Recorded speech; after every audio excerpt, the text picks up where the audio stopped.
Il est plus que temps pour nous de commencer ce café débat.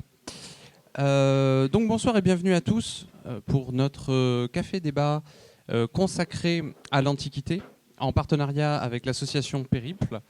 Un petit mot de présentation pour ceux qui ne connaîtraient ni Tempus Historiae ni Périple.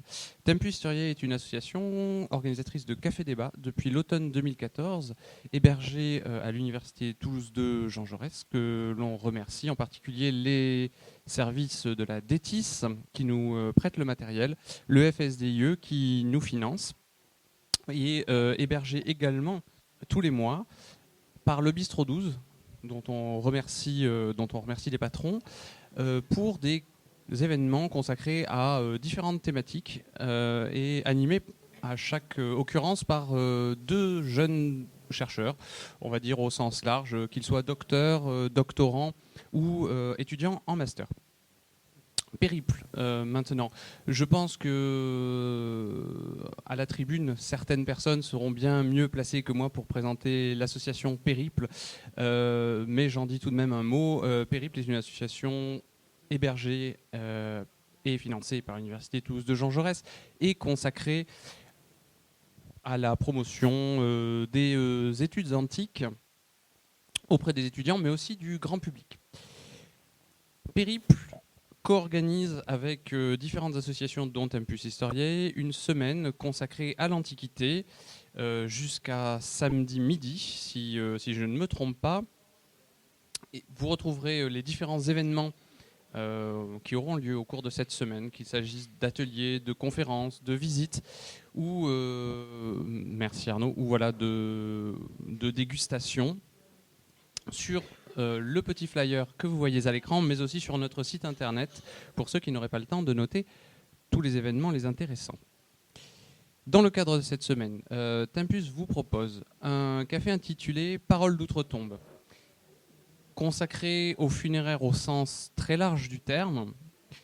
Nos deux intervenants, Arnaud Sora-Ziegelmeyer, également président de Tempus, et Marie Saint-Arnoux, ancienne présidente de Périple, vous en diront plus sur leurs sujets respectifs. Mais avant toute chose, je vais céder la parole à Mathieu Solaire, qui va introduire le propos. Tout au long de ce café, nous allons faire circuler une petite feuille afin que vous puissiez noter vos noms, prénoms et adresses mail si vous souhaitez vous abonner à notre newsletter, ainsi qu'une feuille de suggestions. Alors n'hésitez pas à marquer vos idées et vos éventuelles propositions d'intervention pour les mois à venir. Merci beaucoup et bon courage Mathieu. Alors, je devais introduire le thème parce que Paroles d'outre-tombe, nos deux intervenants vont nous parler d'un détail, d'un morceau précis de ce qu'est la question de l'expression et de la communication dans les nécropoles romaines. On parle du romain tous les deux. Oui. C'est un vaste sujet, donc je vais essayer de vous donner quelques pistes de réflexion avant pour introduire le propos des deux autres intervenants. Alors, je vous ai mis un petit titre et je fais juste quelques diapos pour vous donner quelques exemples. Donc, la nécropole romaine, j'ai mis marqueur de l'identité des cités, c'est-à-dire que quand on arrive dans une ville romaine, la première chose qu'on voit, c'est la nécropole. Elle est sur le bord des routes, devant les portes. Donc, c'est la première chose qu'on voit. Et ces nécropoles sont extrêmement bavardes. Alors, à différents niveaux, on va voir bavardes. Il y a différents moyens d'expression, disons, on verra ça tout à l'heure. Mais bavardes aussi par les inscriptions qui sont présentes dessus et qui, finalement, montre tous les réseaux sociaux d'une cité romaine. C'est-à-dire qu'en gros, si vous êtes attentif à ce qui se passe dans la nécropole en arrivant dans la ville, vous pouvez déjà avoir une idée de quelle va être la famille puissante, la plus puissante dans la cité. Vous allez pouvoir déjà savoir qui sont les familles qui fournissent des magistrats à la cité. Vous allez pouvoir savoir qui sont les riches artisans, qui sont les riches marchands de la cité. Donc on va pouvoir avoir toutes ces informations-là avant même de rentrer dans la ville, et tout ça on l'a dans la nécropole. Donc les nécropoles sont extrêmement bavardes sur les épitaphes funéraires, ce qui est utile pour l'historien, mais à prendre avec grande prudence, parce qu'on dit toujours que l'épitaphe funéraire, c'est la dernière chance de votre vie de mentir. C'est que vous avez de mentir, d'embellir votre parcours. Donc on a tout un tas d'inscriptions qu'il faut prendre avec des pincettes. Et c'est tellement un lieu de publicité, ces nécropoles, qu'on peut même avoir des inscriptions qui nous parlent des affiches électorales ou des affiches qui annoncent les prochains jeux qui sont tagués sur les tombes. Donc on est dans un espace de discours. Un espace de discours, les Romains en général sont des gens qui écrivent beaucoup. On va se concentrer sur les épitaphes funéraires pour les quelques exemples que je vais vous donner. Donc ça va des plus simples. Ce que vous aviez au début, c'était un gros mausolée d'une grande famille pompéienne. Là, on va sur quelque chose de beaucoup plus simple. Donc ce qu'on a de plus simple, c'est une pierre tombale. Lettre DM pour l'adresse aux dieux Man, qui sont les dieux des morts. Et ensuite, vous avez le personnage qui donne son nom, la carrière, et en général, ça se finit par la personne qui a donné la sépulture aux morts. Là, en l'occurrence, ici, vous avez un médecin, Dionysius, et la stèle a été faite par Julius Hermès, le patron, en quelque sorte, de ce médecin. Donc voilà pour cette première inscription, c'est vraiment très simple, mais déjà rien qu'avec cette simplicité, on a énormément d'informations sur les personnages parce que les Romains aiment codifier. Donc là, par exemple, Dionysius n'a pas les 3 noms romains, les trianomina romains, donc c'est très probablement, il est médecin, donc c'est très probablement un affranchi. Un esclave, il l'aurait peut-être précisé. En général, on met la lettre S quelque part pour servus, pour préciser qu'on est esclave. Mais on a donc déjà tout un tas d'informations, même sur une stèle qui est là vraiment réduite au plus simple. On en a des plus, On en a des plus compliqués, et ça peut prendre des formes complètement monumentales, comme le mausolée de Glanum que vous avez à droite. Vous voyez déjà même ici que sur ce petit hôtel funéraire, l'inscription est déjà plus longue, et il y a beaucoup plus de détails. On va avoir des détails sur la famille du personnage, sur son père, son grand-père, quel était son métier éventuellement. Ça peut aussi prendre des formes plus inattendues. Alors, je vous ai mis la traduction en bas. Une toute petite stèle qui est conservée au musée d'Auch. C'est un machin comme ça, tout petit, avec un texte assez long que je vous lis ici. C'est plus anecdotique cette fois, mais pour que vous montriez à quel point il y a des manières multiples de s'exprimer dans une nécropole. Donc combien elle fut douce et caressante, celle qui de son vivant reposait sur mon sein, complice de mon sommeil et de ma couche. Oh quel malheur, Mia, que tu sois morte. Tu ne te gênerais pas pour aboyer à l'instant si quelque rival se couchait près de ta maîtresse. Oh quel malheur, Mia, que tu sois morte. Tu es maintenant retenue dans l'anonymat d'un profond tombeau. Tu ne peux t'irriter, ni bondir, ni t'amuser à de câlines morsures. Donc une tombe d'un chien, d'une chienne en l'occurrence, d'un animal de compagnie. Ce qui était assez répandu, les empereurs étaient réputés notamment pour faire des tombes pour leurs chevaux ou leurs chiens préférés.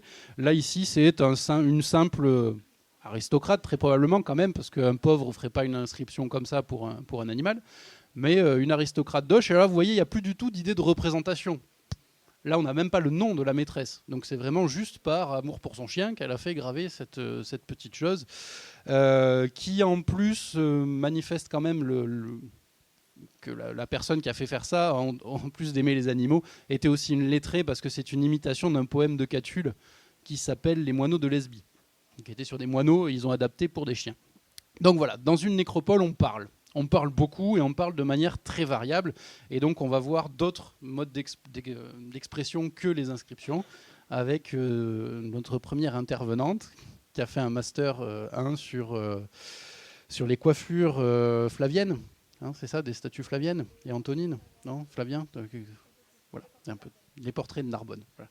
Donc, elle va nous parler un petit peu de sculpture pour voir un autre mode d'expression dans ces nécropoles. Alors, donc pour commencer, bonjour à tous et merci pour l'invitation à ce café débat spécial Semaine de l'Antiquité. Pour ma part, j'ai choisi d'aborder le thème d'aujourd'hui en vous parlant du portrait romain, parce que vous l'avez compris, c'est là-dessus que je travaille. Vous allez me dire, est-ce qu'il y a vraiment un rapport entre la parole d'outre-tombe et la portraiture ? Alors, en fait, oui, quand même.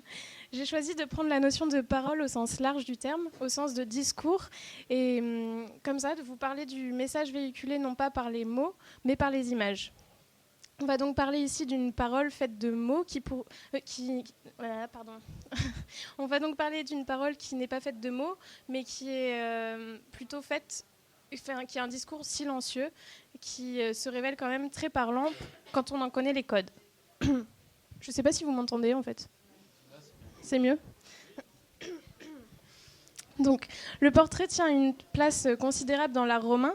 Il s'agit par conséquent d'un vaste champ d'études qui a intéressé les chercheurs, les archéologues, les collectionneurs dès la redécouverte de l'Antiquité au XVe siècle, et qui a ensuite intéressé les archéologues et les historiens de l'art. On s'est avant tout beaucoup intéressé aux portraits impériaux, parce que l'image de l'empereur, c'est tout de suite quelque chose qui fascine énormément. Et alors à Toulouse, c'est d'autant plus vrai qu'on a une bonne collection de portraits au musée Saint-Raymond. Si vous y êtes déjà allé, vous avez eu l'occasion de... Comment on change ? Voilà. Vous avez sans doute eu l'occasion de les admirer. On est donc ici très bien placé pour parler du portrait romain, mais le portrait romain, c'est pas que les représentations de grands personnages historiques, c'est aussi des représentations de tout le monde, enfin de tous les êtres humains.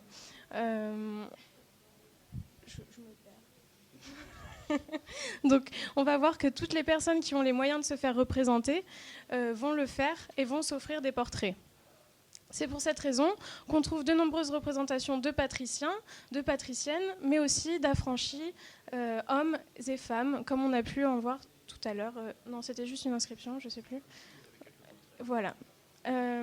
Ces portraits vont délivrer différents messages en fonction de leur emplacement et de leur destination. Et un portrait qui soit réalisé pour la sphère privée ou la sphère publique n'aura pas la même signification en fonction de là où il se trouve. Par exemple, si on reprend aujourd'hui, les portraits des présidents de la République qu'on va afficher dans les mairies n'aura pas la même destination, n'aura pas le même message que les portraits qu'on va afficher chez nous, les portraits de notre famille. C'est pareil dans l'Antiquité. Un portrait qu'on va mettre sur le forum ou un portrait qu'on va trouver dans une nécropole n'aura pas le même message, la même symbolique. Alors, je vous propose donc de rester dans le thème des morts, du coup, voilà. Et de regarder le rapport privilégié qu'entretient le portrait romain avec le monde des morts. Pour commencer, on verra que ce lien s'explique par les origines mêmes du portrait, et ensuite on verra comment les défunts se font représenter sur les tombes à travers un petit panorama d'œuvres qui sera non exhaustif parce qu'on n'aurait pas le temps de tout traiter. Donc, avant d'aborder le portrait funéraire, c'est intéressant de se pencher sur les origines mêmes du portrait, puisque le portrait romain découle d'une pratique de piété familiale bien attestée dans les textes antiques. Il s'agit de la tradition des imagines maiorum, les images des ancêtres. Cette pratique apparaît à Rome au IIIe siècle avant notre ère. Elle consiste, à la mort du défunt, à prendre l'empreinte de son visage, l'empreinte du visage du défunt avec de la cire. Et grâce à cette empreinte, on va fabriquer plusieurs masques pour les différentes branches de la famille. De manière, du coup, chacun en aura un chez lui. Il le gardera dans des petites armoires qu'on va mettre dans l'atrium. L'atrium, c'est la cour centrale de la maison. Ces empreintes, ce n'est pas des simples masques. Ils sont un peu retouchés après, ils sont peints de manière à donner une sorte de souffle de vie, nous dit Polybe, l'historien grec qui vit au IIe siècle avant. Donc ces images ont l'air de vivre et de respirer. Ces objets donc, sont conservés, je vous l'ai dit, dans l'atrium. Et sous chaque représentation, on va indiquer le nom et la fonction qu'occupait le défunt de son vivant. On appelle ça les tituli. Donc en général, les armoires sont fermées et on voit juste les tituli.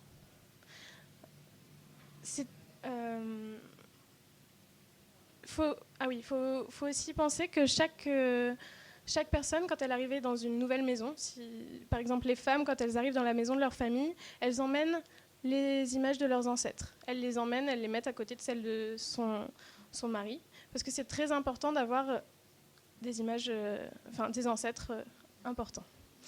Donc ces imagines maiorum peuvent être sortis à plusieurs occasions. Par exemple, lors de certaines fêtes publiques, on va ouvrir les armoires pour montrer ses ancêtres et montrer qu'on a une famille importante. Ces images accompagnent aussi les processions lors des funérailles d'un membre de la famille. Elles sont alors exhibées de manière à magnifier les ancêtres du défunt.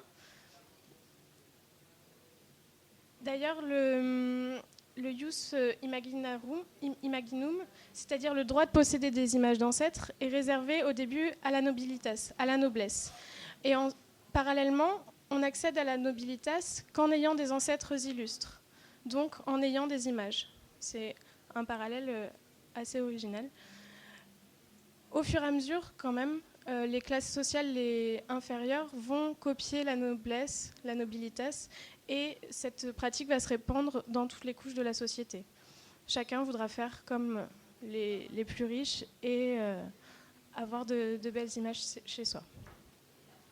Donc cette pratique très courante à l'époque républicaine tombe un peu en désuétude à l'époque impériale, avec la généralisation du portrait, parce qu'au fur et à mesure, le bronze et le marbre vont remplacer la cire et on va garder des images pérennes de ses ancêtres.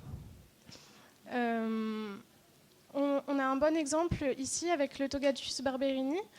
Il représente un personnage, un noble, qui tient dans ses bras deux bustes de ses ancêtres.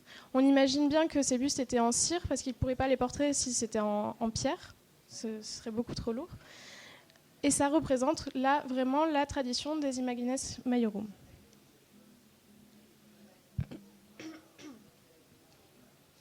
Alors, donc là, ici, du coup, il nous montre son rang social élevé par cette pratique. Voyons maintenant la définition du portrait.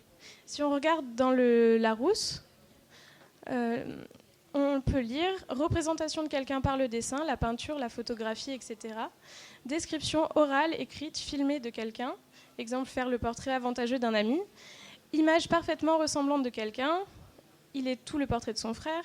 Représentation exacte de quelque chose, faire le portrait complet de la situation. Et populaire, visage. » De tout ça, on peut en retenir que le portrait d'un individu est une œuvre réalisée d'après un modèle, sinon vivant, toutefois réel.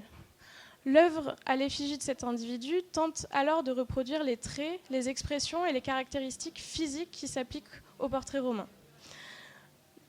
Dans l'histoire de l'art, le portrait n'est pas nécessairement réaliste ou ressemblant.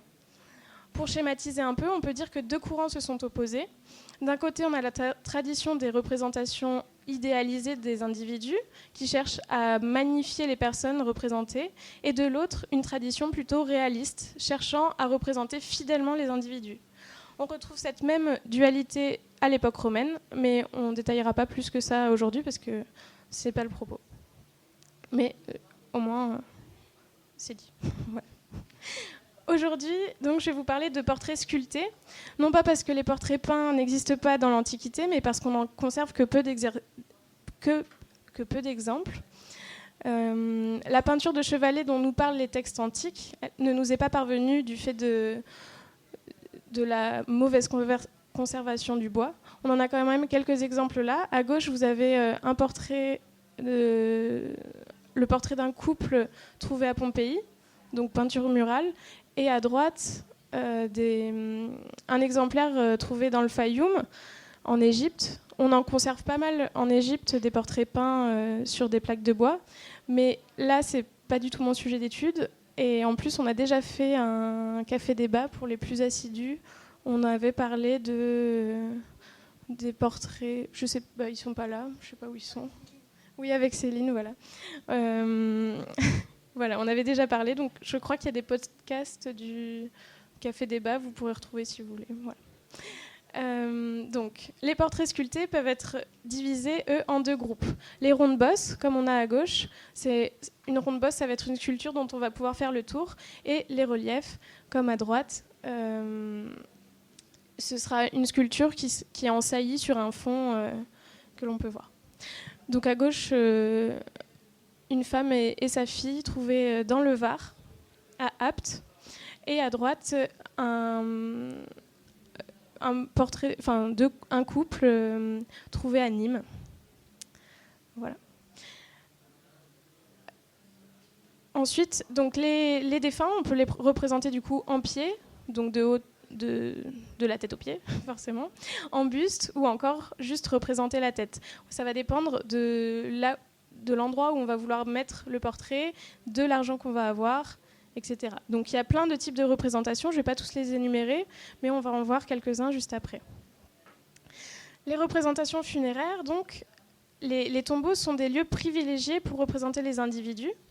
La tombe est le moyen pour chacun de montrer la place qu'il a occupée dans la société. Ces monuments sont donc généralement réalisés du vivant des défunts. On peut trouver des inscriptions où il y a marqué Marcus, je ne sais pas quoi, l'a fait de son vivant. Donc vraiment, c'est le défunt qui va choisir la façon dont il va se faire représenter. On va choisir donc avec grand soin l'aménagement, la construction et l'organisation du tombeau. Et la présence du portrait sur la tombe sera un signe ostentatoire supplémentaire sur la tombe. Il faut garder à l'esprit que le simple fait de pouvoir se payer une stèle funéraire est déjà un luxe. Enfin, tout le monde n'avait pas forcément les moyens d'avoir rien qu'une stèle funéraire. Donc si on peut en plus se faire représenter dessus, c'est un luxe supplémentaire. Il existe donc différents types de monuments. Le portrait peut se trouver sur une simple stèle, comme à gauche, ou alors sur un mausolée monumental. Là, vous allez me dire, mais où est le portrait ? Alors, sur le tombeau, en fait, ici, il y a deux bustes, deux personnages en pied qui sont représentés sous la petite Tholos. Voilà. Donc, le monument funéraire des Julies à Vaison-la-Romaine, et ici, une stèle trouvée à Nîmes en remploi, il me semble. Donc, l'emplacement du portrait sera toujours réfléchi. Par exemple, si on a plusieurs membres d'une famille représentés sur un même monument, généralement, au centre seront représentés les personnages les plus importants, les parents ou alors les personnages ayant commandité ou payé le monument, ou alors les personnes ayant le rang social le plus élevé. Si c'est par exemple une famille d'affranchis, on mettra l'enfant qui aura le mieux réussi au centre et autour les parents qui étaient affranchis et de conditions plus faibles. Le portrait permet donc de laisser une trace dans la mémoria, dans la mémoire. Il est aussi là pour rappeler l'origine du défunt. Par conséquent, les portraits vont illustrer des individus incarnant les valeurs les plus fortes de l'aristocratie. On va montrer du coup la virtus, c'est-à-dire la vertu, la pietas, la piété, la auctoritas, l'autorité, la gravitas, l'autorité physique pour les hommes, et pour les femmes, on va montrer la pietas, la virtus et la venustas, qui est la grâce et l'élégance. Le défunt peut alors être représenté donc de différentes façons. Je vais vous montrer les exemples juste après. J'ai choisi ici de vous montrer des exemples qui proviennent tous de Gaulnes-Narbonnaise, donc du sud de la France, parce que c'est mon aire géographique. Enfin, mon aire géographique pour mes études. C'est pas du coup par pur chauvinisme. D'autre part, vous pourrez noter que je vais vous montrer surtout des œuvres avec des femmes, parce que je travaille sur les portraits féminins. Donc j'ai pris les portraits que j'avais, j'avoue. C'est le plus simple, ceux que je connaissais le mieux. Donc pour commencer, on peut représenter le défunt. On peut représenter un couple de défunts. Donc, généralement, la femme est représentée à gauche. Voilà. Le couple peut se donner la main en signe de concordia pour montrer que le couple fonctionnait bien, qu'il y avait une bonne entente cordiale entre les deux époux. Alors oui, quand on regarde l'image de droite, la stèle de droite, c'est pas très très joli, on va dire. En fait, c'est une stèle qui provient de Narbonne. Elle est en calcaire et en général, les trois quarts des sculptures que je vais vous montrer ont été trouvées en remploi. C'est donc réutilisées. Elles ont été du coup mal conservées. On a pu les retrouver dans des remparts. Donc réutilisation, ça fait pas du bien, rester 2000 ans à l'air libre. Et en plus de ça, c'est du calcaire, donc un matériau moins nobles que le marbre et qui se conservent beaucoup moins bien. Donc le calcaire est généralement très piqueté. Oui, très piqueté, donc on n'y voit pas toujours grand-chose. Mais là, j'ai essayé de vous choisir des exemples assez lisibles. Je vous ai mis mes plus beaux portraits, on va dire. Voilà. On peut donc ensuite avoir des représentations familiales avec généralement le couple, donc la femme toujours à droite de l'homme, et au centre, l'enfant. Donc là, un petit enfant.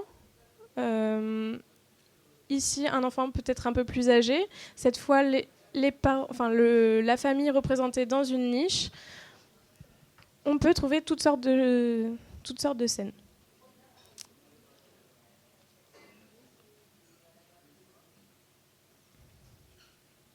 Ah oui, et donc du coup, les enfants peuvent donner la main de leurs parents. Tout à l'heure, je vous avais mis la femme, voilà, la femme ici trouvée apte. Les deux se donnent la main. Donc ici, c'est une représentation quand même un peu plus en marbre cette fois, donc mieux conservée. Et voilà. On a ensuite des scènes de métier. Alors celle-là n'a pas été trouvée en Narbonnaise, mais dans la région rhénane. Ici, on voit un conducteur de char, de char à bœuf, voilà, qui va livrer sans doute de la bière ou de la nourriture, voilà. On représente souvent le défunt dans son activité de son vivant, histoire de montrer comment il vivait. Donc on a des tas d'exemples de scènes du quotidien comme ça. Ça permet de rappeler généralement les origines de la fortune de la personne. Imaginons un affranchi qui s'est enrichi voudra montrer la manière dont il s'est enrichi, comment il est parvenu à sortir de sa condition première. Par exemple, je l'ai pas mis, j'ai oublié de mettre l'image, mais on a la tombe du boulanger à Rome, qu'on montre souvent. Je ne sais pas si vous l'avez déjà vue. C'est une grande tombe monumentale avec des cercles. Et on voit beaucoup de scènes du défunt en train de faire son activité de boulanger, donc en train de faire du pain. Voilà. On a ensuite beaucoup de scènes représentant le défunt allongé, banquetant. Donc il est représenté lors de son propre buffet funéraire en fait. Ici, c'est une stèle qui est conservée au musée Saint-Raymond, donc de Cassia Fortuna, si je ne me trompe pas. Elle est représentée allongée avec une coiffure à boucle flavienne. Et à droite, un homme. Cette stèle-là a été trouvée à Marseille et elle serait peut-être d'importation grecque, celle-ci, mais en tout cas trouvée à Marseille. Voilà, donc le défunt allongé, banquetant. Et pour finir, le dernier exemple que je voulais vous montrer, c'était le défunt sous les traits d'une divinité. Ici, on a une femme nue, donc ça ne peut pas être une mortelle. Elle est représentée du coup sous les traits de sans doute Vénus, avec encore une coiffure flavienne à boucle. Voilà. Et celle-ci, par contre, a été trouvée à Rome. Donc ici, je vous ai montré qu'une infime partie des exemples qu'on peut trouver en fouille, ou dans les musées, ils correspondent à des représentations. Enfin, ces représentations funéraires correspondent à des choix individuels, donc il en existe tout un tas. Néanmoins, cet art funéraire répond aussi à un besoin social très fort, ce qui explique l'existence de types de représentations qu'on retrouve aux quatre coins de l'Empire. On peut retrouver des scènes à la fois à Rome, des scènes similaires à Rome, en Provence, et puis dans toutes les autres provinces de l'Empire. Donc pour conclure, on peut dire que le portrait romain est lié au monde funéraire pour deux raisons. La première, c'est qu'il dérive des Imagines Maiorum, des images des ancêtres, donc. Cette tradition d'image de cire va vite se transformer en pierre et se démultiplier. La seconde, parce qu'il est utilisé pour représenter les défunts sur les tombes. Donc, il est vraiment le portrait est directement en contact avec la mort, avec l'outre-tombe. Ces images codifiées visent donc à laisser une trace du défunt dans la mémoria. Et ces portraits illustrent les qualités, le rang social et le rang social des défunts.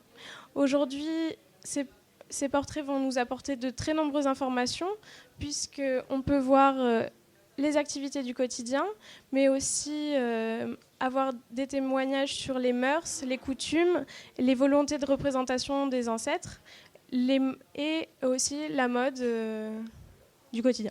Voilà. Voilà, merci. Je ne sais pas qui... Merci beaucoup Marie. On va peut-être prendre une première série de questions, de commentaires, de remarques. Est-ce que cette communication vous a inspiré ou est-ce que votre daemon vous susurre une question à l'oreille ? Oui, apparemment. Il y avait les dieux, c'était un enterrement civil ou bien les dieux participaient? Qu'est-ce qu'ils pensaient de la mort? Alors, non, les dieux participent pas aux funérailles. Pas les dieux olympiens qu'on connaît, Jupiter, etc. Non. Par contre, il y a les dieux des morts. Alors, le problème des dieux des morts, j'en parlais, les dieux mânes. En quelque sorte, quand vous mourrez, après les funérailles, on transforme votre corps, en fait. Les funérailles, c'est censé transformer le corps. C'est censé vous faire passer d'un monde à l'autre et vous vous rapprochez des dieux mânes. Voilà, vous rejoignez les dieux mânes. Donc, on vous amène vers eux. Les dieux ne participent pas forcément au défilé funéraire, etc. Après, il y avait un autre volet dans votre question, je crois. Non. Leur religion Alors, ça fait partie des rites. Ça fait partie des rites religieux. Le problème, c'est que la religion romaine, déjà, ça n'existe pas. Voilà. Donc, ça fait partie des rites, mais c'est indépendant des grands rites qu'on fait devant le temple de Jupiter ou devant autre chose. C'est autre chose, c'est un autre moment de religion. Un autre moment qui est réactualisé, parce qu'après, il y a les sacrifices anniversaires sur la tombe, avec le banquet, tous les ans, tant qu'il y a de la famille qui veut continuer à le faire, qui persiste. Oui, alors même deux, parce qu'il y a le banquet anniversaire de la mort du défunt, et il y a la fête des morts. Il y a l'anniversaire où, normalement, on banquette dans les nécropoles. Toute la cité peut banqueter dans les nécropoles. Donc il y a deux moments, oui, on peut... Et là, en général, ce qui se passe, c'est qu'il y a un conduit qui est aménagé dans la tombe pour mener à la chambre funéraire et on verse une partie du banquet dans le conduit pour nourrir les mânes du défunt. Merci beaucoup Mathieu. Oui. J'avais donc une question sur les stèles. Dans la plupart des cas, si j'ai bien compris, on imposait le visage sur les différentes stèles pour montrer tels qu'ils étaient, probablement leur meilleur profil. On a vu donc le mausolée où les différentes personnes étaient placées relativement en hauteur, loin de la portée visuelle du passant ou de la personne qui viendrait se retrouver. Quelle est la symbolique dans le fait de placer si haut ces personnages, fermés derrière des piliers et a priori durs à discerner, du moins facilement? Alors, dans le monument de Glanum, je pense que ce qui est le plus important, c'est déjà la monumentalité de la tombe. C'est déjà immense. Et alors, en fait, sur la base, là, on a aussi le défunt qui est représenté dans des activités. Ils sont représentés à la guerre, en fait. Et puis, il y a une inscription. Elle est où l'inscription? Elle est... je ne sais plus où, mais... Mais du coup, en fait, quel est l'intérêt de les placer si haut? Je veux dire, s'ils sont mis, il doit bien y avoir une raison, une symbolique. Et là, ils sont placés à vue de nez, ils doivent être à 4 mètres, 4 mètres et demi de hauteur, derrière des piliers. Ils sont là, je ne sais pas, comme s'ils surveillaient, comme s'ils guidaient. Il y a un sens derrière un placement aussi haut et quelque part aussi fermé, puisqu'ils sont derrière des piliers relativement serrés. Oui, probablement, oui. Mais alors là, je n'ai pas la réponse. D'accord, désolé. Encore une fois, des choses comme ça, c'est la première chose que vous allez voir de la ville de loin. Et c'est éventuellement pour attirer l'œil du passant. Encore une fois, c'est si vous arrivez dans une cité où vous connaissez personne, franchement, il faut aller jeter un coup d'œil à la nécropole avant de rentrer pour être sûr de à qui s'adresser. Et là, vous voyez ça de loin, vous allez voir l'inscription, vous faites OK, la famille, je ne sais plus quelle est la famille à Glanum, la famille des Julie de Glanum, c'est les gens sur qui il faut compter, quoi. Du coup, le portrait est moins important. Bon, merci pour ces questions et ces premières réponses. On va peut-être passer le micro à Arnaud pour la seconde communication de la soirée. Suite à quoi on aura à nouveau un petit temps d'échange et de questions. Bon, bonsoir à toutes et à tous. Et je suis heureux de faire cette dernière communication en tant que président de Tempus Historiae, puisque une partie de notre équipe passera la main l'année prochaine. Et donc, au passage, un peu d'autosatisfaction. Depuis 3 ans, voilà, on est content d'avoir pu continuer, de faire tous ces cafés avec tous ces intervenants qui sont venus, qui sont tous des jeunes chercheurs, à qui on donne l'occasion de partager leur sujet de recherche, ce qui n'est pas forcément toujours le cas, surtout en master, et même en thèse, c'est pas non plus forcément évident. D'ailleurs, c'est la première com que je fais sur ma thèse, alors que je suis en 4e année. Donc, je vais enfin pouvoir répondre aux questions de mon entourage sur quoi ils travaillent. Et donc, pour lier avec la thématique qui a été choisie pour la semaine de l'Antiquité, j'ai essayé de travailler sur l'aspect funéraire de mon sujet, qui est le sistre d'Isis dans l'Antiquité gréco-romaine. Donc il y a un objet, je vous expliquerai après ce que c'est, dont j'essaye de faire... Non, un peu de suspense. J'essaye de faire la typologie et j'essaye de travailler sur les représentations et la symbolique également. Donc je travaille sur tout type de supports, les objets archéologiques, les documents iconographiques et les documents littéraires. Avant d'expliquer ce que c'est qu'un sistre, il faut d'abord que j'explique un petit peu dans quel domaine culturel on se situe et dans quelle dévotion, dans quelle religion avec des grands guillemets on se situe. Quand les Grecs commencent à s'installer en Égypte à partir du 7e siècle avant Jésus-Christ, a priori, les dieux et déesses les plus en vogue et le mythe le plus en vogue, c'est le mythe osirien avec donc, Osiris, sa femme Isis et leur fils Horus. Évidemment, ce sont des représentations dans l'Égypte traditionnelle qui sont liées à la royauté. Donc, Isis, c'est initialement le siège de Ré, donc le trône, l'incarnation du trône royal divin. Et Osiris est donc son mari, le dieu mort en fait, qui a été tué par son frère Seth, qui a été démembré et jeté un peu partout en Égypte, et dont Isis, après une longue quête, a reconstitué le corps pour pouvoir, entre guillemets, ressusciter ce dieu et mettre au monde une descendance dans l'incarnation d'Horus. Donc c'est très lié à la politique de légitimité dynastique, de l'idée de continuité dans le pouvoir royal. Alors ce dieu que vous voyez là, ce n'est pas Osiris, c'est Sarapis, c'est la traduction hellénistique d'Osiris et de Apis. Osiris Apis, donc c'est le dieu Canope mort représenté momifié avec les insignes du pharaon, et sa version animale avec donc le bœuf Apis.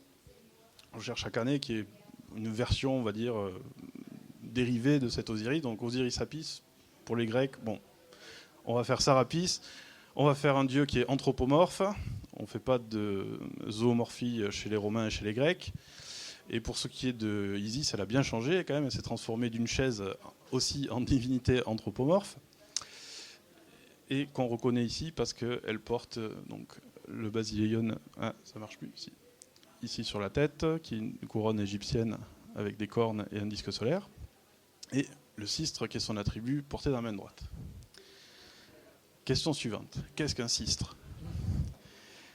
Un sistre, c'est un instrument de musique en bronze qui fait partie de la catégorie des instruments à percussion quand on est profane et qui fait partie de la catégorie des idiophones quand on est un peu plus savant.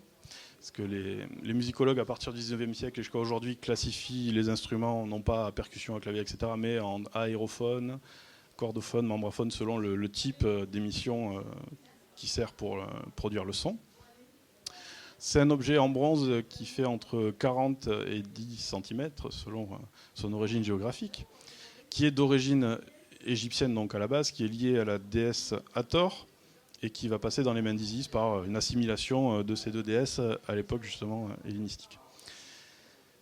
Comment est-ce qu'il est constitué ? Il est fabriqué d'un arceau et donc d'un manche, donc a priori très simple à utiliser, Mais surtout, ce qui est intéressant côté symbolique, c'est l'iconographie qu'il peut porter. Donc, à son sommet, on trouve dès l'époque hellénistique une chatte allaitant 2 à 4 petits. Donc, là, on ne voit pas très bien. Mais c'est l'incarnation de la déesse Bastet.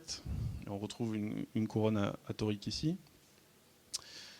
On trouve très souvent une stylisation des extrémités des branches qui sert à produire le son en tête de canard, donc un animal lié à Isis et à son culte. Ici, c'est pas le cas, mais sur le manche, on trouve également des décorations. On trouve des figures de la déesse Hathor, biface, donc de chaque côté, et des représentations du dieu nain lié à la musique, Bès. Et je vous en montrerai d'autres après. Comment est-ce que ça fonctionne ? Eh bien, ces 3 branches coulissent en fait dans l'arc et viennent choquer les faces de l'arc qui sont assez épaisses, surtout à l'époque romaine, pour produire un son qui est donc amplifié par l'arceau, parce que c'est bien construit, évidemment.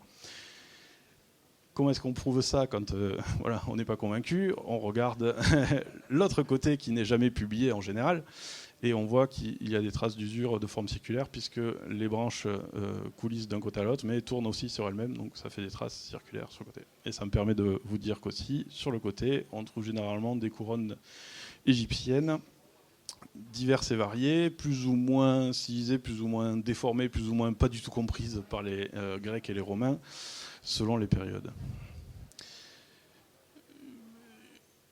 En général, les historiens ne font pas de distinction entre le sistre pharaonique, de tradition pharaonique, qui est resté en Égypte, qui n'en est jamais sorti et qui est lié à Hathor. Donc vous voyez la représentation de la déesse ici, sans perruque ni collier, avec des petits urius avec le disque solaire sur les 2 côtés, puisque la déesse Hathor est liée à des représentations des points cardinaux. Donc là, on a les 4 côtés, c'est bon, on regarde dans les 4 directions.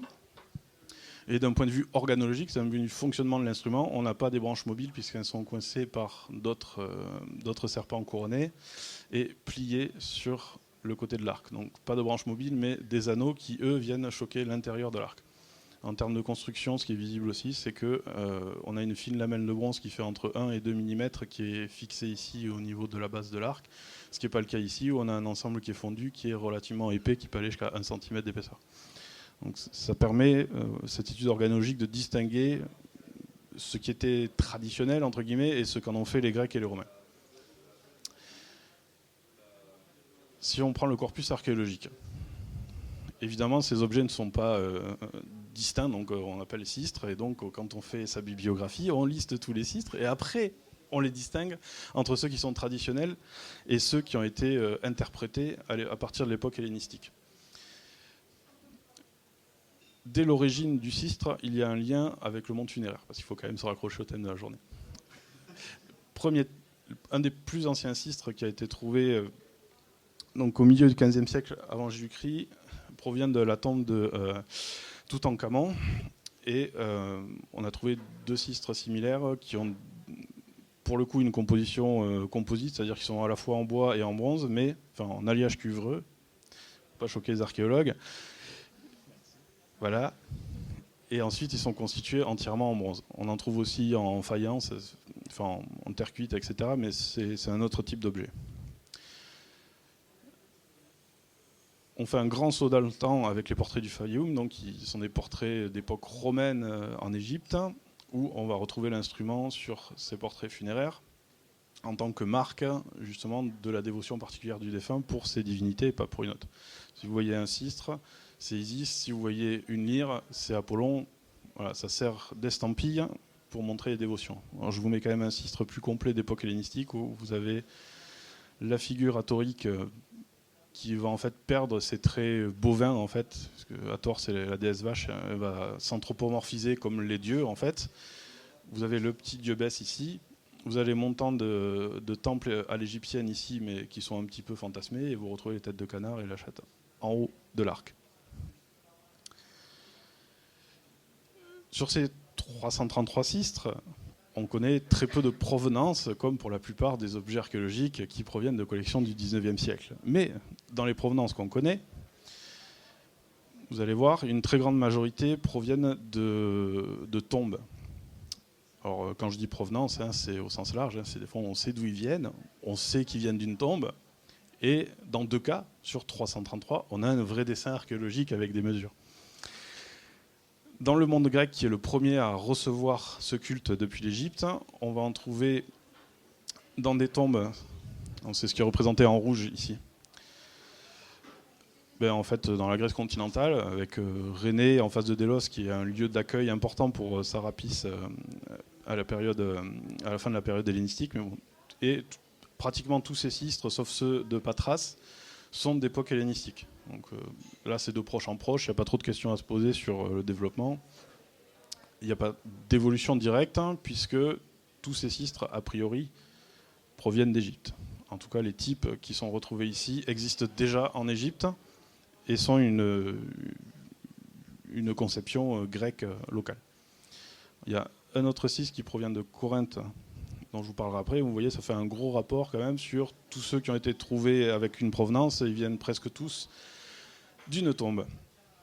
La question, c'est est-ce que lors de la seconde diffusion de ces cultisiaques, donc c'est dans un second temps à l'époque romaine, est-ce qu'on garde le même procédé et est-ce qu'on garde la même utilisation du sistre dans les tombes? Alors ça marche pour la Grande Grèce, donc à Syracuse, qui de toute façon est colonisation grecque, donc on maintient les choses, mais ça marche aussi dans la péninsule italienne, en Croatie. Ça marche aussi en Mauritanie, période tardive, puisque Juba II est marié à une des descendantes des Ptolémées, donc qui s'appelle Cléopâtre Sélénée, qui est la fille de la Cléopâtre que tout le monde connaît, donc qui est enlevée pour être éduquée avec des grands guillemets à Rome, et ensuite est mariée au roi de Mauritanie, qui bien sûr est un vassal de Rome, même si le terme n'est pas correct. Et comme il y a un lien entre la royauté et ce couple divin, on retrouve ces cultes à cet endroit. Pour changer, je vais parler aussi de Glanum, puisqu'il y a aussi des sistres à Glanum. Et pour compléter, ça va à peu près jusqu'au Limès, mais pas au-delà. Et ça suit des voies de diffusion relativement classiques. Je ne parle pas forcément de typologie, mais vous avez les types grecs qui proviennent d'Égypte. On en trouve quelques-uns. Alors je vous rajoute les autres endroits qui ne sont pas des lieux de provenance, des contextes funéraires, mais où on a trouvé des sistres. Il y en a un nombre très important à Pompéi et Herculanum, où ils ont été figés avec la ville dans le temps, mais du coup ils ne proviennent pas du tout de tombes.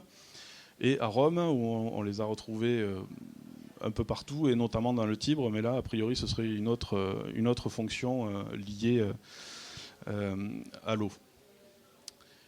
Que voulais-je dire? Oui. Donc, a priori, en Italie, le type va déjà se transformer. On va avoir des objets qui sont de production italienne. Et tout ce qu'on retrouve en Narbonnaise, dans les Alpes et même en Mauritanie sont des types d'époque impériale, romaine. Donc il y a déjà une réappropriation de l'objet à cette époque-là, qui est toujours vu dans la littérature comme égyptien, mais qui n'a plus rien à voir ni avec les sistres grecs, ni avec les sistres antérieurs d'époque pharaonique. Alors celui-là, il n'a pas été trouvé dans une tombe, mais il nous en dit un peu plus, au moins sur l'aspect votif du sistre, parce qu'il a été inscrit et que dessus, on vous indique que... Alors le développement de l'inscription est moyennement...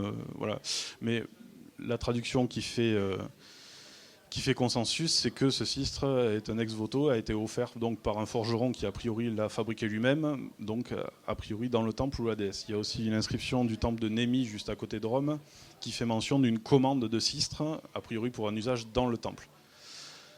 Même leçon à Corinthe. Vous voyez la déesse Sator, elle ressemble plus vraiment à une vache. Vous trouvez juste Dionysos dessus. Donc a priori, un certain Dionysos aurait produit cette chose et l'aurait offert, on ne sait pas à qui. Mais voilà, ce sont les deux seuls types d'instruments inscrits qui nous permettent de dire que, a priori, ils ont une fonction votive. Un dernier type qui a été trouvé à actuelle Arta en Grèce et l'ancienne Ambracie sont deux sistres qui ont été trouvés dans la même tombe, sauf que sur le plan organologique, ils n'ont jamais pu servir à quoi que ce soit, parce qu'ils ont été fabriqués juste pour être placés dans la tombe. Les manches, en fait, sont des manches d'autres objets qui sont des réemplois. On le voit à la fabrication de l'arc, là on ne le voit pas forcément, mais à l'autopsie c'était visible, où L'arc est complètement écrasé sur le côté, fixé avec des poinçons un petit peu à l'arrache, et aucune possibilité de mouvement pour les branches. Donc c'est comment ça s'appelle ça ? Un simulacre, si vous voulez, mais ce n'est pas un objet réel qui a pu servir. Donc a priori, le côté funéraire est confirmé puisqu'il a été créé. Enfin, ces deux sistres ont été créés simultanément et pour être placés dans une tombe et pas pour autre chose.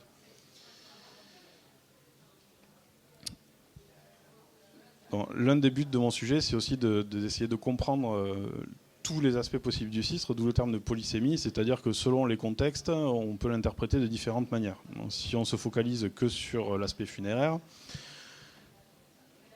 eh bien c'est très drôle, parce que quand on trouve un monsieur avec des sistres, on dit c'était un prêtre d'Isis. Quand on trouve une madame avec des sistres, on dit c'était une prêtresse d'Isis. Et quand on trouve des enfants avec, on ne sait pas quoi dire. Voilà.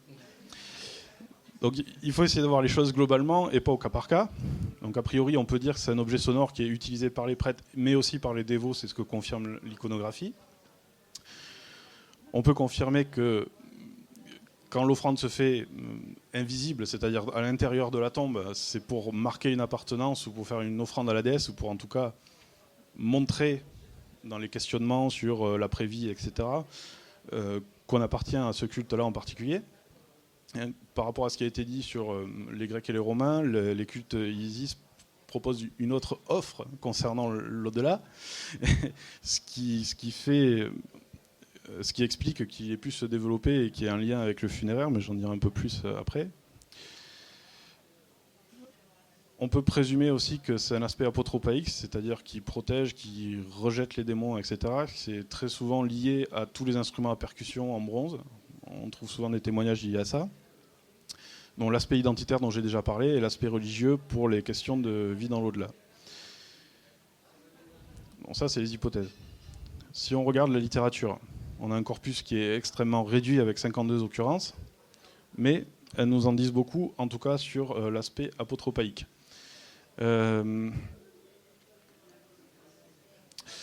Je zappe rapidement, je ne vais pas tout lire. Nous, dans nos temples à Rome, donc nous les Romains, les vrais, qui n'avons pas de culte étranger comme ceux d'Isis, c'est caca.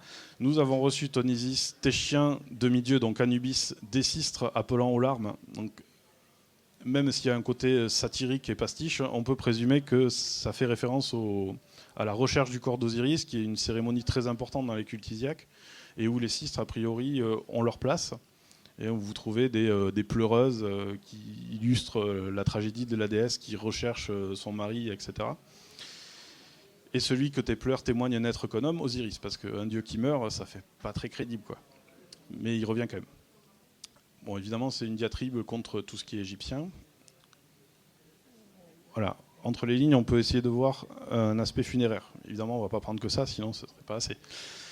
Chez les auteurs chrétiens, qui sont pourtant extrêmement défavorables, évidemment, à tous les cultes polythéistes et surtout aux cultes isiaques, parce qu'ils sont en concurrence toujours sur ces questions de salut et de résurrection, on vous explique que lors des mariages polythéistes, et lorsqu'un enfant arrive, on lui faisait porter en guise d'amulette des sistres et un fil de pourpre.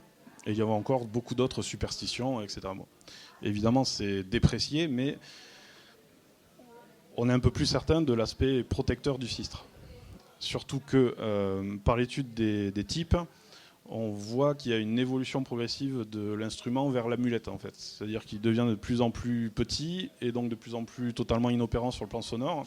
Et donc, a priori, il sert plus à ça qu'à faire du bruit. On vous confirme toujours chez Jean Chrysostome et toujours dans la satire, la même chose. Si un enfant voit un voleur entrer, un enfant grec évidemment, et enlever ce qu'il y a à la maison, bien loin de le repousser, il sourit au malfaiteur. Mais si vous lui prenez son panier, son cistre ou tout autre joujou, il est vivement affecté et il s'irrite. Alors, évidemment, il faut prendre avec du recul ce genre de texte, mais on vous explique qu'on peut piller les Grecs, mais pas leurs objets sacrés et leurs objets amulettes et apotropaïques. Rapidement, parce que, toujours pour confirmer, l'aspect apotropaïque, chez Julius, on trouve un passage intéressant concernant les enfants encore.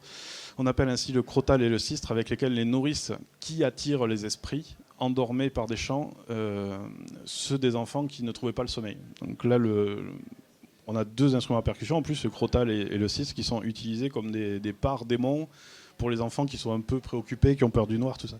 Voilà. Un autre terme qui est utilisé pour désigner le sistre, c'est crepitasilum. Et chez Martial, là, c'est un jeune esclave qui se plaint à son maître de ne pas être très bien. Et que doit faire le maître? Il doit lui conseiller de secouer le sistre pour chasser, là aussi, les mauvais démons, la maladie. Enfin, je vais faire très très vite une dernière citation de Plutarque, qui a produit un long essai dans ses Moralia sur le culte d'Isis et d'Osiris. Et il y a 3 ou 4 pages sur le sistre qui dit... Le sistre indique lui aussi que les êtres doivent être agités, ne jamais cesser de se mouvoir. Donc ça, c'est rapport aux conceptions égyptiennes du chaos, des choses fixes et immobiles versus la vie, la création, etc., qui est incarnée par Isis. Qu'il faut, pour ainsi dire, les réveiller et les secouer de leur torpeur, leur engourdissement. Et les Égyptiens disent que les sistres servent à écarter, à repousser Typhon. Donc Typhon, c'est la version grecque de Seth, donc le dieu négatif qui apporte le chaos. Ce qui signifie que lorsque la corruption entrave et arrête la nature, la génération la délivre et la restaure au moyen du mouvement. Là aussi, bon, les interprétations de Plutarque sont à prendre avec des pincettes. Mais voilà, quand on multiplie les témoignages, on confirme l'aspect aprotopaïque.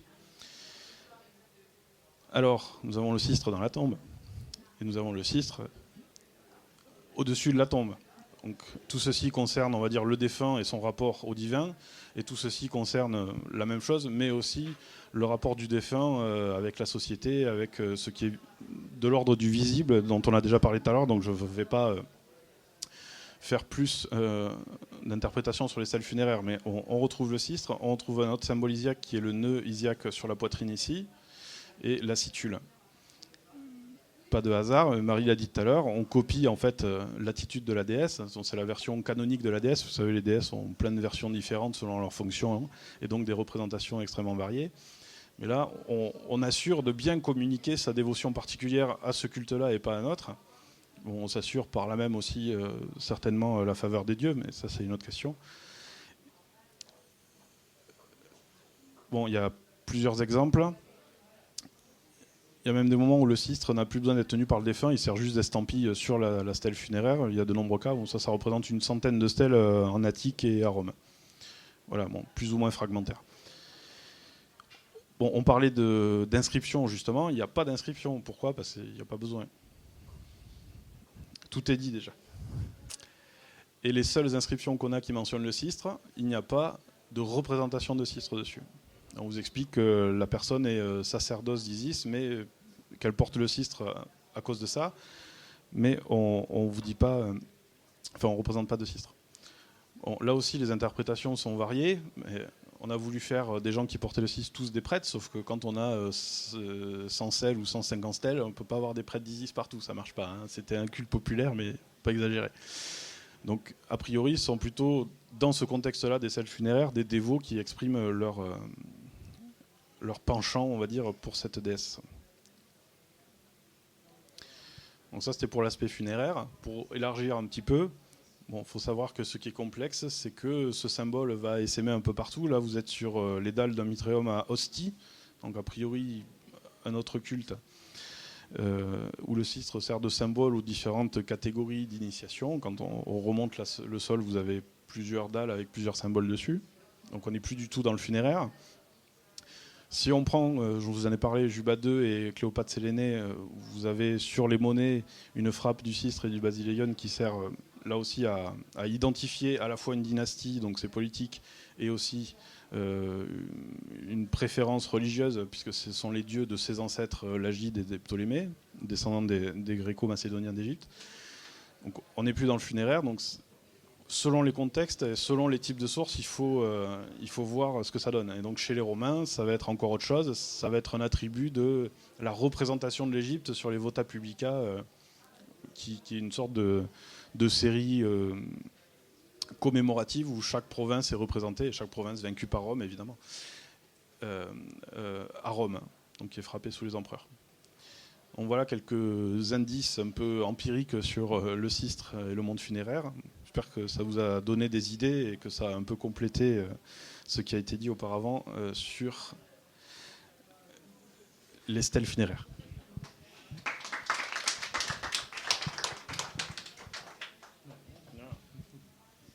Merci beaucoup Arnaud. Une petite question. Ton plus beau sistre, c'était lequel ? De quoi ? Ton plus beau sistre. Ah, c'est celui que j'ai montré, parce que faire des zooms comme ça, non, Ouais. c'est pas possible. C'est un sistre qui est à New York. Voilà. Donc qui n'a pas été trouvé là-bas. Vraiment. La parole est au public pour des questions ou des commentaires. Ou à Mathieu, si tu veux intervenir. Petite question, Arnaud. Si tu devais le rapprocher d'un instrument de musique, ce serait lequel, en fait, pour qu'on se fasse une idée précise du son que le sistre... Mais je vais pas le rapprocher parce qu'il existe encore. Et il a été recréé par Berlioz, par exemple, pour les opéras, à partir des modèles antiques, puisque comme il a été trouvé précocement à Pompéi, notamment avec les cymbales, etc., comme à l'époque on pouvait faire un peu ce qu'on voulait dans un musée, ils les ont mesurés, moulés et refaites. Voilà. D'accord. Donc on peut en entendre dans les groupes hyper spécialisés qui reconstituent de la musique antique, mais après, ça fait plus ce bruit d'un triangle métallique, quoi. Il n'y a pas spécialement de hauteur. C'est fixe, c'est un instrument à percussion. Et juste là-dessus, tu avais pas. Est-ce que c'est utilisé encore dans des cultes ou des dérivés du sistre dans des cultes aujourd'hui ? Non, c'est pas les néo-païens. C'est encore utilisé dans les cultes d'origine copte, où il y a eu un petit passage entre les polythéistes et les chrétiens. Donc c'est l'église copte, orthodoxe, entre l'Éthiopie et l'Égypte, qui utilise encore des dérivés de cet instrument-là. Après, il y a ceux qui font des fêtes d'Isis sur la côte basque chaque été, mais c'est pas vraiment des cultes religieux, quoi. Moi, j'avais une autre question. Je voulais savoir, parce que a-t-on une idée réellement le pourquoi un surplus de protection? Normalement, tous les rites funéraires qui accompagnent entre la mort du défunt et sa mise en terre sont censés même assurer après sa mort, la famille qui fait tous les rituels funéraires. Et normalement, on n'a pas besoin de surplus de protection. En plus, est-ce qu'on a des indications quant à la localisation du ciste à l'intérieur de la tombe, ou est-ce que... Alors le surplus de protection, c'est surtout pour les enfants, a priori, ce qui pour le coup peut se comprendre, parce que une époque où la mortalité infantile est quand même... voilà. Et puis un enfant qui meurt sans avoir réalisé sa vie d'adulte, c'est quelque chose de problématique aussi, donc il y a surprotection. Après, pour les adultes, pour les placements qu'on connaît, a priori, c'est une reproduction encore de l'image de la déesse ou du prêtre. C'est-à-dire qu'on a l'objet dans la main droite ou du côté droit, quand on a à peu près les informations. Donc là, c'est plutôt le côté identitaire et la question du lien sur l'après-vie, sur les questions de résurrection, etc. C'est pas l'aspect protection, c'est plutôt l'aspect vraiment religieux. Je ne sais pas si c'est très clair. Mais... Si, merci. Ouais, en plus, les enfants à cette époque-là ne rentrant pas dans le mode funéraire, on va dire lié aux adultes, c'est pas exactement le même mode funéraire. Ils ont interdiction d'être inhumés. On peut comprendre aussi le surplus de protection pour les enfants. Alors par contre, ça je sais pas, tu pourrais répondre, mais toutes les tombes, qu'elles soient en Narbonnaise ou en Grèce ou en Égypte, concernent des individus qui ont été inhumés, quoi. Il n'y a pas de crémation avec des cistes, quoi. Ça, c'est... Après, je ne suis pas spécialiste de ça, mais c'est intéressant. Merci beaucoup. Tu as parlé de cistres comme amulettes. Dans ton corpus, est-ce qu'il y a des cistres de la taille d'une amulette, je veux dire, puisque tu as parlé d'une fourchette entre 18 et 40 C'est quoi la taille d'une amulette? Alors oui, bien sûr. Je vais donner un exemple. Dans le lamaïsme, le bouddhisme tibétain, un objet qu'on connaît beaucoup, c'est le moulin à prière, qu'on a vu dans beaucoup de représentations cinématographiques. Et il existe une version du moulin à prière de quelques centimètres de hauteur et qui sert d'amulette. Donc il n'a plus la fonction du moulin à prière de taille classique, entre guillemets, et qui là acquiert d'autres fonctions. mais tout en étant une reproduction fidèle à une échelle bien plus mince. Oui, en fait, c'est la même problématique que la distinction entre un sistre traditionnel et un sistre gréco-romain, c'est-à-dire que ça s'appelle sistre. Et après, quand on les voit en vrai, qu'on fait la typologie, qui font cette taille-là, effectivement, on peut présumer que c'est une amulette et pas un objet, un instrument de musique. Après, en dessous de 10 cm, je considère que c'est une amulette, quoi. Mais après, effectivement, c'est une reproduction fidèle, exactement produite pareil, avec exactement la même décoration, avec des branches qui bougent, mais qui ne font pas de son parce que c'est trop petit. Donc c'est un mimétisme, un glissement intéressant. Et en termes de pourcentage de ton corpus, ça fait peut-être 5%. Comme c'est des objets très petits, c'est des objets aussi très fragiles, donc c'est pas bien conservé. Y a-t-il d'autres questions? Oui. C'est parce que j'ai pas très bien saisi. C'était pas dans toutes les tombes. C'est-à-dire? Non, je veux dire, quel était ça représentait quoi de mettre ça près du mort, là? Ça représentait quoi? Ça permet de montrer aux divinités qu'ils ont une dévotion particulière pour ces divinités-là. C'est quelque chose que peut-être on a du mal à comprendre nous, vu qu'on ne fait pas ce genre de choses pour les dieux, puisqu'ils n'existent plus pour nous, mais c'est un lien entre une communication entre le défunt et les divinités, en fait. Ah ben oui, tout simplement. Oui, d'accord, j'ai voilà. compris. Comme on mettrait un crucifix maintenant.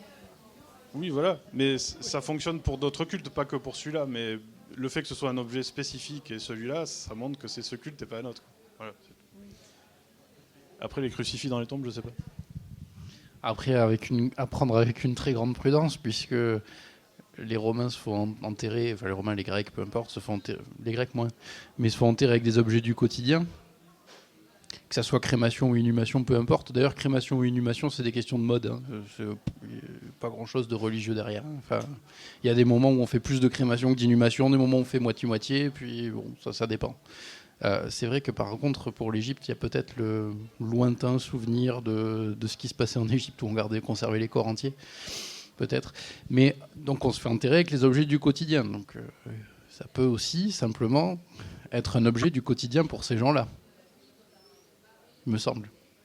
Surtout pour les enfants, éventuellement, si on te dit que l'amulette, elle est portée du vivant de l'enfant. En fait, c'était comme un hochet, quoi.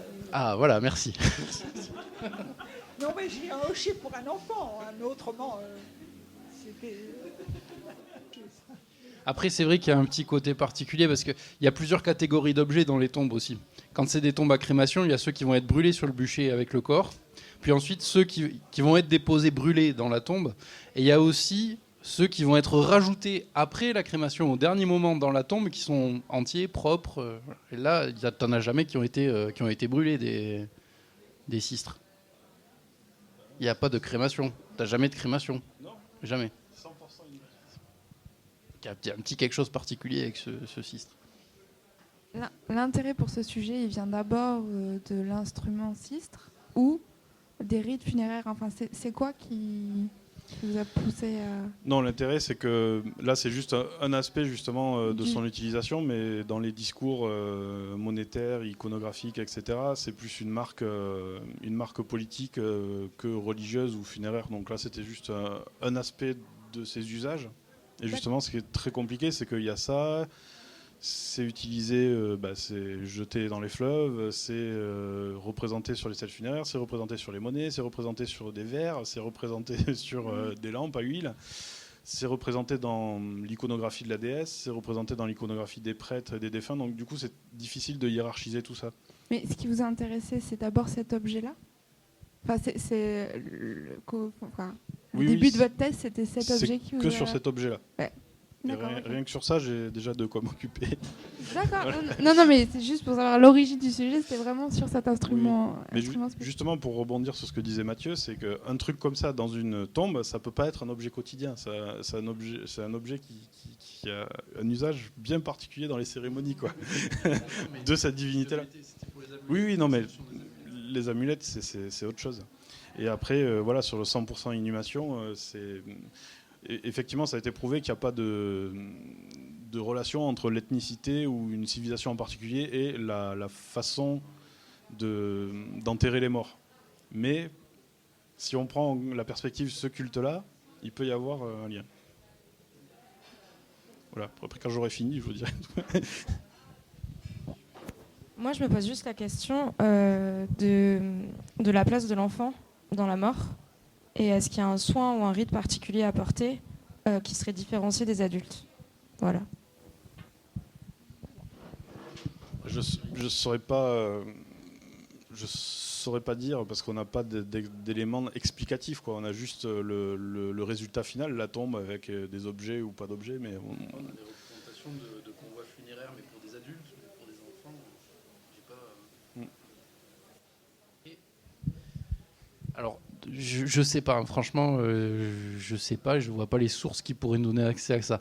Par contre, des fois, dans les pratiques magiques, il y a un lien privilégié. Les pratiques magiques, en gros, on fait des petites tablettes de malédiction, on les enterre dans... Il y a plusieurs lieux possibles, mais en général, ça peut avoir une relation avec les morts, et notamment dans les tombes. Et en général, on choisit des tombes de gens qui sont morts de mort violente ou dans des tombes de gens qui sont morts précocement. Donc plutôt les tombes d'enfants ou de jeunes, parce qu'ils sont réputés être un meilleur médium avec les démons. Les démons, c'est le terme latin. Je m'y connais pas en histoire, je me pose juste des questions.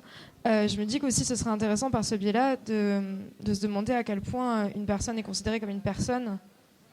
Parce qu'au niveau de l'enterrement ou du rite funéraire, j'imagine que par ce biais-là, on peut vraiment voir à quel point on pense qu'elle atteint le statut de personne, et est-ce que c'est considéré avec l'âge aussi ou non.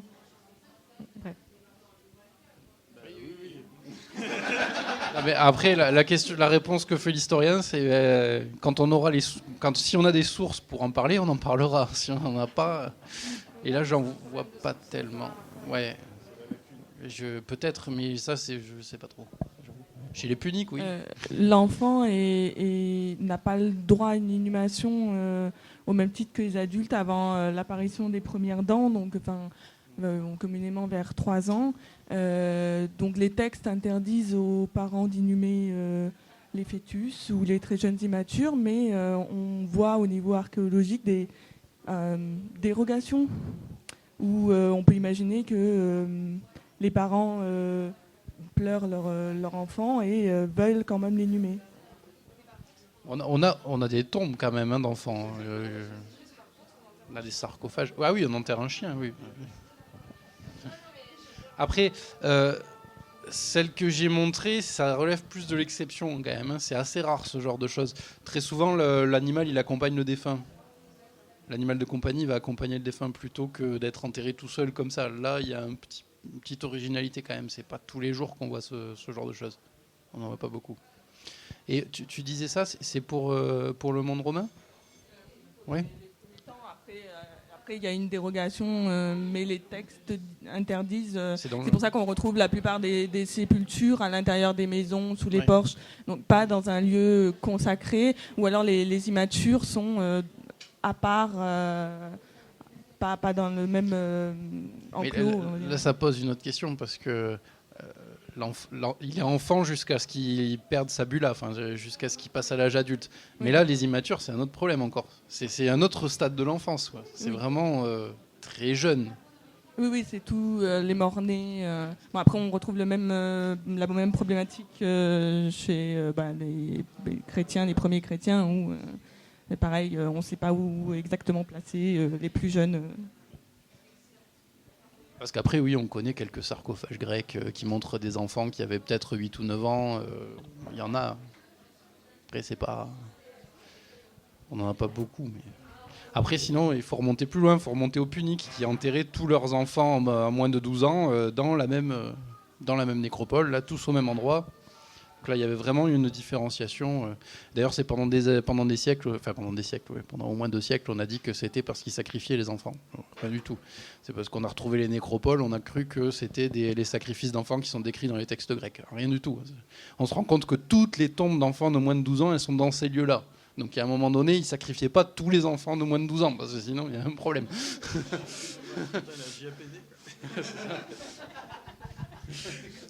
Pardon. Non, mais on peut prendre les choses dans le chemin inverse, c'est-à-dire du vivant. Un enfant n'a pas de statut, mais en tout cas n'existe pas dans la société tant qu'il n'a pas passé les rituels de passage à l'âge adulte, pour être citoyen quand c'est un monsieur, pour être marié quand c'est une madame. Et un esclave, par exemple, a le même statut qu'un enfant, même adulte, au niveau légal. Donc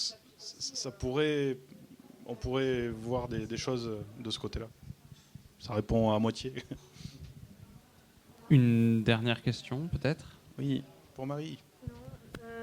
C'était juste si je me rappelle bien de mes cours de master, pour te répondre un peu. Dans l'Antiquité tardive, si je me rappelle bien, on retrouve des tombes d'enfants dans lesquelles on a le corps et tout autour du corps tous ces jouets, les osselets, les petites poussettes, etc.